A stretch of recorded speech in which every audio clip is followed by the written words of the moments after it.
You might think that going to the bathroom just in case before you climb into bed is a smart move.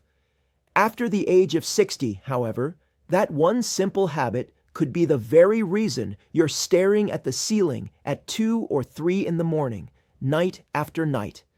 It seems like the most logical thing to do, doesn't it? It's what our parents probably told us, a way to prevent waking up later. We think we're emptying the tank to buy ourselves more uninterrupted sleep. But the truth is, this habit does nothing to address the real underlying reasons for nighttime awakenings, like hormonal shifts or mineral deficiencies. Worse, it trains your bladder to send full signals to your brain even when it's practically empty, creating a vicious cycle of sleep disruption. In this video, I'll debunk the 5 biggest myths that are keeping you chained to this frustrating pattern. And the number 1 myth we'll bust doesn't just hold the key to unlocking your sleep. It also helps protect your kidney health and can even ease the daytime fatigue that plagues so many of us. So stay with me until the very end, because the solution is far simpler than you think, and the change could begin tonight. And before we dive in, if you're ready to reclaim your nights and wake up feeling truly rested, please press that like button right now. It genuinely helps our message reach more wonderful people just like you. Also, be sure to subscribe to the channel so you don't miss out on our vital health tips, and drop a comment below telling us where you're watching from. I absolutely love connecting with our global family. So the problem isn't just about what you do right before bed. It's about understanding the myths we've believed for years. Let's break down the 5 biggest myths about nighttime urination. We'll start with a common misconception and work our way down to the most powerful and often overlooked truth at the end. Myth number 5. The dehydration trap. Why drinking less actually makes you go more. This is the first piece of advice most people get, and it sounds so simple. While drowning a huge glass of water right before turning off the lights is certainly not a good idea, this myth is for those who start severely restricting fluids as early as 5 or 6 p.m., thinking it's the only solution. The secret problem here is dehydration. When you don't drink enough water throughout the day, and then cut yourself off completely in the evening, your urine becomes highly concentrated. This concentrated urine is much more irritating to the bladder lining. Your bladder is a muscle, and when it gets irritated, it starts to spasm and send urgent, "I need to go now" signals to your brain, even if there isn't much volume inside. The key active compound we are fighting here is a hormone called vasopressin, or antidiuretic hormone, ADH. Your brain naturally releases more of this hormone at night to signal your kidneys to hold on to water, allowing you to sleep for long stretches. When you're dehydrated, your body can't produce enough vasopressin, and your kidneys continue to produce urine at a daytime rate. And this isn't just a theory.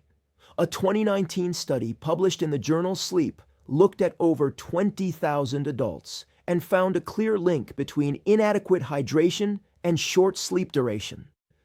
Those who slept 6 hours or less per night had significantly more concentrated urine and higher odds of being dehydrated.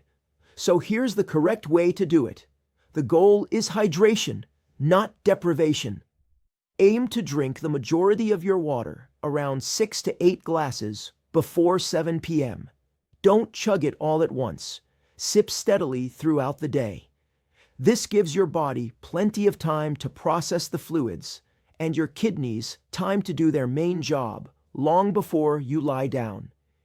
If you're thirsty in the late evening, have a few small sips of water, just enough to quench your thirst, but not a full glass. Have you ever tried drastically cutting back on water in the evening? Let me know in the comments if it worked for you or not. Myth number 4. The powerlessness myth. Reclaiming control instead of blaming your age. This is perhaps the most disempowering myth of all. We hear it from friends, sometimes even from doctors. It makes us feel like we're powerless, that our bodies are simply in a state of inevitable decline. We accept restless nights as a new, unfortunate reality. While it's true that our bodies change, the problem is not age itself, but specific, addressable changes that come with it. One of the biggest culprits is a decline in the production of key hormones and nutrients that regulate our sleep-wake cycle and bladder function. The active compound we need to support is melatonin. We think of it as the sleep hormone, but it does more than that. Melatonin receptors are also found in the bladder. Research suggests that healthy melatonin levels help relax the detrusor muscle, the main muscle of the bladder wall, reducing that feeling of urgency at night. As we age, our natural melatonin production decreases significantly. The proof is compelling. A 2015 meta-analysis in the Journal of Urology reviewed multiple studies and found that supplementation with melatonin was consistently effective in reducing nocturia, or waking up to urinate. In one study, patients saw a significant decrease in the number of nighttime bathroom trips and reported a much higher quality of life after just 4 weeks. Here's how to apply this knowledge. Instead of just accepting your fate, you can support your body's natural processes. Consider foods rich in tryptophan, the precursor to melatonin, in your dinner. Things like turkey, chicken, nuts, and seeds can be beneficial. Also, establishing a strict sleep routine is crucial. Go to bed and wake up at the same time every day, even on weekends.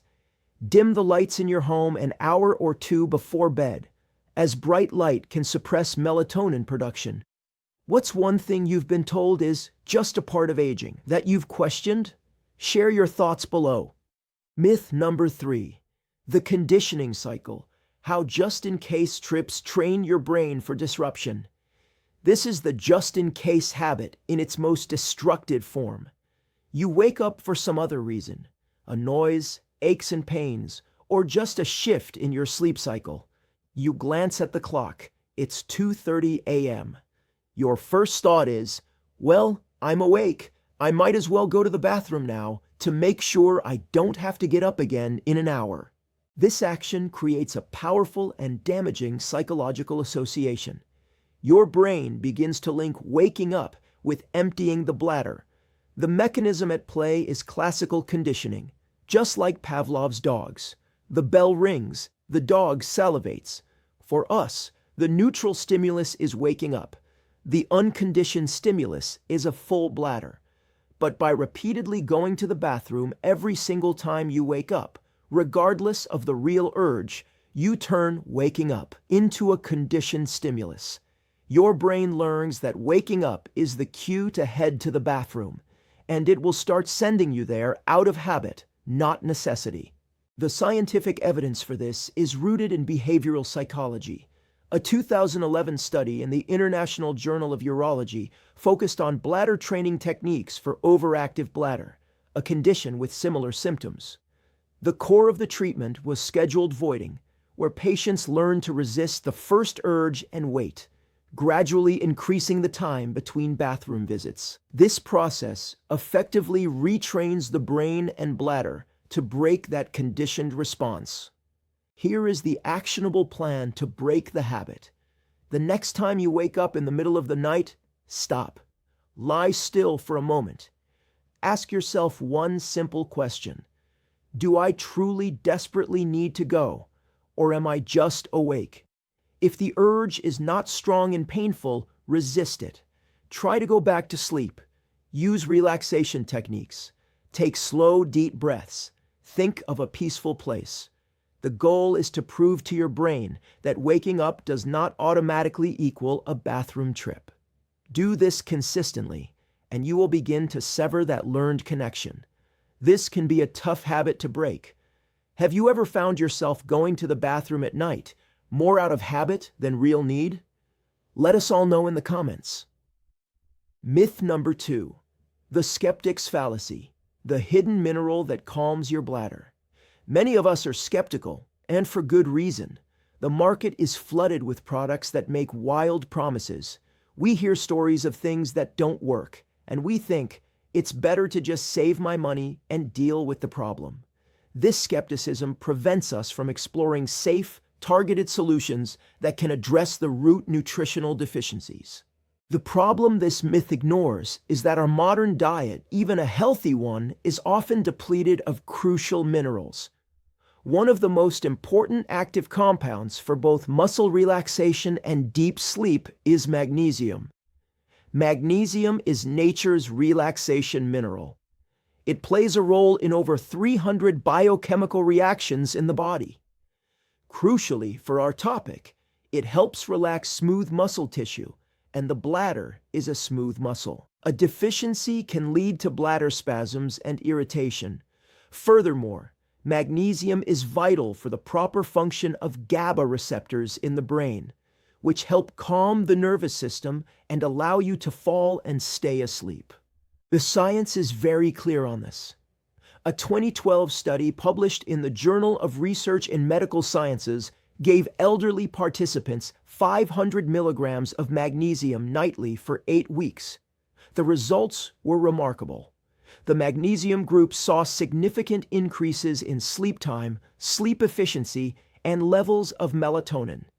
They also saw a significant decrease in cortisol, the stress hormone that can wake you up. Here's the practical application. Look for a high-quality magnesium supplement, specifically in the glycinate or bisglycinate form. This form is highly absorbable and gentle on the stomach, unlike other forms like magnesium oxide, which can have a laxative effect. A typical starting dose is around 200 to 400 milligrams, taken about an hour before bed. As always, and I cannot stress this enough, consult with your doctor before starting any new supplement, especially if you have kidney issues or are on other medications. What has been your experience with supplements? Have you found any that have genuinely helped you? Share your wisdom with the community. And now we come to the most important myth of all, the one that, once understood, can change everything. Myth number 1, the silent warning. Why a simple inconvenience could be your body's loudest alarm. This is the most dangerous myth because it's a silent one. We assume that nocturia is just an issue of inconvenience. There's no sharp pain, no obvious sign of disease, so we think it's annoying, but it's not hurting me. We completely miss the bigger picture. Our body is sending us a critical warning sign. The underlying problem here is often poor kidney function and systemic inflammation. Your kidneys are a master filtration system. At night, as we discussed, they are supposed to slow down. When you are consistently producing large amounts of urine at night, it can be a sign that your kidneys are struggling to concentrate urine properly. This can be an early indicator of declining kidney health, or even issues like insulin resistance or prediabetes, where the body tries to flush out excess sugar through urine. This process is inflammatory and puts a long-term strain on your entire system. The active process we need to be aware of is this chronic, low-grade inflammation. The evidence is stark. A major 2021 study in the American Journal of Kidney Diseases followed thousands of people and found that individuals who woke up 2 or more times per night to urinate had a significantly higher risk of developing chronic kidney disease down the line. The researchers concluded that nocturia should be considered a serious clinical sign, not just a mere nuisance. The how-to here is a shift in perspective.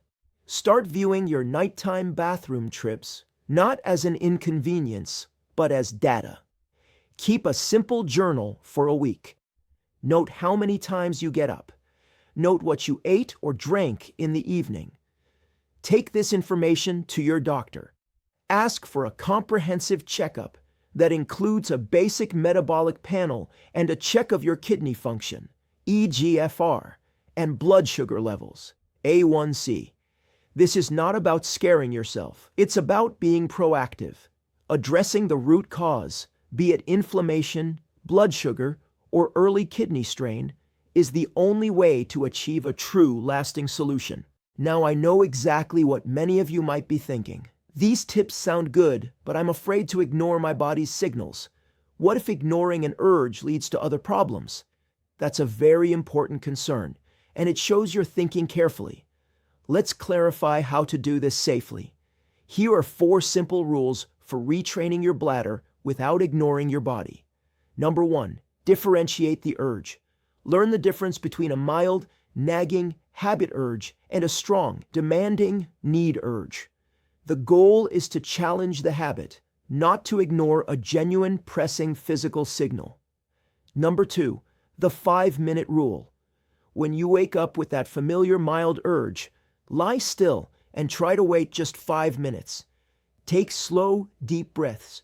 You will often be surprised how the urge fades and you can fall back asleep.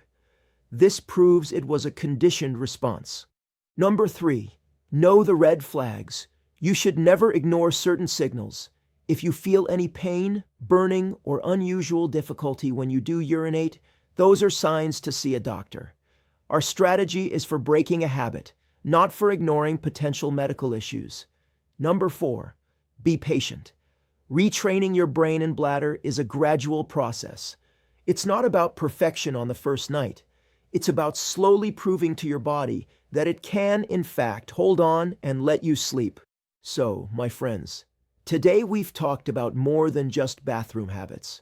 We've talked about how to listen to our bodies, challenge old beliefs, and use small, wise steps to reclaim the deep, restorative sleep that you truly and deeply deserve. It's not about fighting against your body. It's about working with it. I'm not asking you to change your entire life overnight. That's not how real change happens. Just pick the one myth that resonated with you the most, the one that made you think, and focus on that one single strategy tonight. Just observe how you feel for the next 3 days. Which one will you try first? Let me know your choice in the comments below. And if this video gave you a sense of renewed hope for better sleep, just do me a favor and type the word HOPE. Your positive energy inspires all of us. And of course, subscribe to the channel and turn on all notifications so we can continue on this health journey together. Take care of yourselves. May your nights be quiet, and may your mornings be bright and full of energy. I'll see you in the next video.